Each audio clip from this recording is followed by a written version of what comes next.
आज महाराष्ट्र में हम लोगों ने साइबर अवेयरनेस मंथ की शुरुआत की है। केंद्र सरकार ने पूरे देश में इसकी शुरुआत की है। हम सब लोग जानते हैं कि आज स्ट्रीट क्राइम से भी ज्यादा हमारे सामने साइबर क्राइम की चुनौती है। बड़े पैमाने पर फिशिंग हो रहा है, फाइनेंशियल फ्रॉड्स हो रहे हैं, डिजिटल अरेस्ट हो रहा है, सेक्सटॉर्शन हो रहा है, साइबर बुलिंग हो रही है। तो एक समाज के ऊपर एक नया मैं ऐसा मानता हूं कि नई चुनौती के रूप में इसको देखा जा रहा है।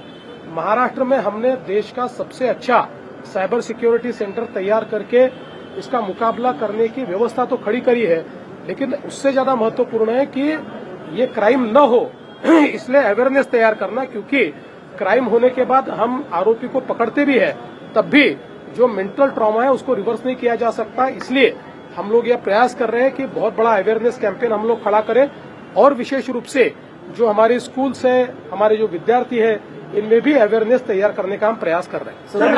ऐसा उल्लेख किया कुमार ने रिक्वेस्ट किया कि क्लास में लेक्चर्स में बच्चों को पढ़ाया जाए, 7, 8, 9, 10 के बच्चों को। ऐसा है, मैंने इसीलिए कहा कि अब हम लोग स्टूडेंट्स को भी टारगेट करके उनमें अवेयरनेस तैयार करेंगे। सर, आज सायबर सुरक्षेच्या दृष्टिकोनातून एका उपक्रमाचं आज तुम्ही खरं तर लॉन्चिंग केलंय। महिनाभर हा उपक्रम चालणार आहे। नेमकं काय उपक्रम आहे आणि कशा पद्धतीनं ही जनजागृती केली जाणार आहे? आपल्याला माहिती आहे की अलीकडच्या काळामध्ये स्ट्रीट क्राईमपेक्षा देखील सायबर क्राईम हा वाढतो आहे।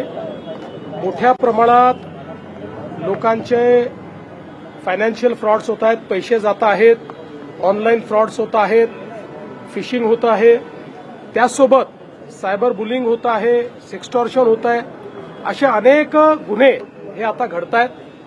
या गुन्ह्यांना त्या ठिकाणी आळा घालण्याकरता महाराष्ट्राने देशातलं सर्वात चांगलं सायबर क्राईम सेंटर उघडलेलं आहे। ते अतिशय चांगल्या प्रकारे फंक्शनल आहे, पण त्याहीपेक्षा अधिक महत्वाचं आहे की हे गुन्हे घडू नये याकरता अवेअरनेस तयार करणं। कारण एकदा गुन्हा घडल्यानंतर फायनान्शियल लॉसेस आणि मेंटल ट्रॉमा, हा मेंटल ट्रॉमा काही तुम्हाला रिव्हर्स करता येत नाही, म्हणून ते घडूच नये या दृष्टीनं मोठ्या प्रमाणात अवेअरनेस करणं हे गरजेचं आहे। आणि म्हणून केंद्र सरकारच्या वतीनं अशा प्रकारचा हा अवेअरनेस मंथ सुरू झालेला आहे, जो आपण आज महाराष्ट्रात सुरू केलाय। मोठ्या प्रमाणात कम्युनिकेशन करून कशा प्रकारे तुम्हाला मूर्ख बनवलं जातं आहे, कशा प्रकारे एक्सटॉर्शन केलं जात आहे, कशा प्रकारे तुम्हाला मोठे मोठे आमिष दाखवून तुमच्याकडनं पैसा घेतला जातोय, डिजिटल अरेस्टच्या नावावर कसं मूर्ख बनवलं जात आहे, असा सगळा अवेअरनेस आम्हाला तयार करायचा। आणि पुढच्या टप्प्यामध्ये विशेषतः आमचे जे विद्यार्थी आहेत, स्टुडंट्स आहेत, त्यांच्यामध्येही मोठा अवेअरनेस कॅम्पेन आम्हाला चालवायचा आहे, त्याची आज सुरुवात आम्ही केलेली आहे। तुम्ही जर बघितलं तर ज्या पद्धतीने मुलांमध्ये अवेअरनेससाठी तुम्ही म्हणतायत, मात्र शाळेत हा धडा घेऊन यावा अशी देखील एक मागणी नाही, ती अतिशय योग्य मागणी आहे। शाळेमध्ये एक व्यवस्था आपल्याला उभी करावी लागेल आणि एक धडा देऊन चालणार नाही, तर पूर्ण व्यवस्थाच उभी करावी लागेल। 3ऱ्या वर्गापासून तर वरपर्यंतची जी सगळी मुलं आहेत, यांना त्यांच्या क्षमतेप्रमाणे काय सायबर क्राईम होऊ शकतात, त्या संदर्भात त्यांनी कसं अवेअर राहिलं पाहिजे, त्यांनी काय प्रिकॉशन घेतली पाहिजे आणि एखादं घडलं तर कसं त्यांनी रिपोर्ट केलं पाहिजे, हे त्यांना शिकवणं गरजेचं आहे। एआय आता आलेलं आहे आणि एआयच्या माध्यमातून जास्त पद्धतीने फ्रॉड होताना पाहायला मिळतात। हे खरं आहे की आता डिजिटल स्पेसमध्ये एआयच्या माध्यमातून डीप फेक तयार करणे, एआय व्हिडिओज तयार करणे, त्याच्या माध्यमातून कोणाचाही आवाज कोणालाही लावणे, कोणाचाही चेहरा दाखवणे, चेहरे बदलणे, व्हिडिओज तयार करणे, अशा अनेक गोष्टी तयार होतात। आणि यासोबत दुसऱ्याच्या नंबरवरून तिसऱ्याला फोन जाऊन त्याच्या आवाजामध्ये पैसे मागणे, अशा अनेक गोष्टी बाहेर येत आहेत। त्यामुळे एआयनी जे काही चॅलेंजेस उभे केले आहेत त्याचं सोल्युशनही एआयमध्ये आहे। म्हणूनच मी असं म्हटलेलं आहे की आता डिजिटल युगाची डिजिटल मूल्य आम्हाला तयार करावी लागतील, ती आम्ही तयार करतो। सर, एक काही राजकीय प्रश्न पण आहेत। काल खरं तर मुंबईमध्ये 2 दसरा मेळावे झाले। खरं तर शिवाजी पार्कच्या मेळाव्यातून उद्धव ठाकरेंनी पुन्हा एकदा तुमच्यावरती टीका केली आहे। पण मी उद्धव ठाकरे यांचे आभार मानेन की उद्धव ठाकरेजींनी माझे 1000 रुपये वाचवले। कारण मी आव्हान केलं होतं की उद्धव ठाकरे यांच्या भाषणामध्ये विकासाच्या संदर्भातला एक मुद्दा दाखवा आणि 1000 रुपये मिळवा। काल मी तर काही त्यांचं भाषण ऐकलं नाही, पण मी फक्त भाषण संपल्याबरोबर जे भाषण ऐकणारे आहेत त्यांना विचारलं, 2-3 पत्रकारांना विचारलं, बाबा मला 1000 रुपयाचं त्या ठिकाणी आता फटका आहे का, उद्धव ठाकरे काहीतरी विकासावर बोलले का. अख्ख्या भाषणामध्ये विकासावर ते एक मुद्दाही बोलले नाहीत, ते बोलूच शकत नाहीत. त्यामुळे ते अधवा तद्वा बोलतात. खरं म्हणजे त्यांचं बोलणं हे स्वगत असतं, कारण पुढे माणसंही नव्हती. यावेळेस तर अशी परिस्थिती होती की पुढे माणसंही नव्हती, त्यामुळे त्यांचं स्वगत होतं.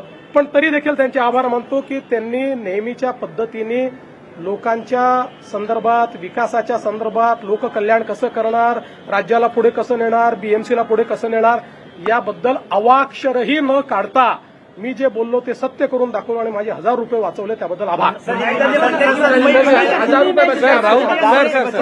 उद्धव ठाकरे असं देखील म्हणाले की भाजप सर्वांना फ्री शिप देऊन, अरे मराठी उद्या ना, भाजप सर्वांना फ्री शिप देऊन पगारी मतदार तयार करते. आधी वोट चोरीचा आरोप आणि आता थेट मतदारांना पगारी मतदार म्हणणं, हे म्हणजे एकंदर कसं वाटतं? असं आहे की एखादा व्यक्ती निराश झाला, तो फ्रस्ट्रेट झाला की तो अदवा तद्वा बोलत असतो.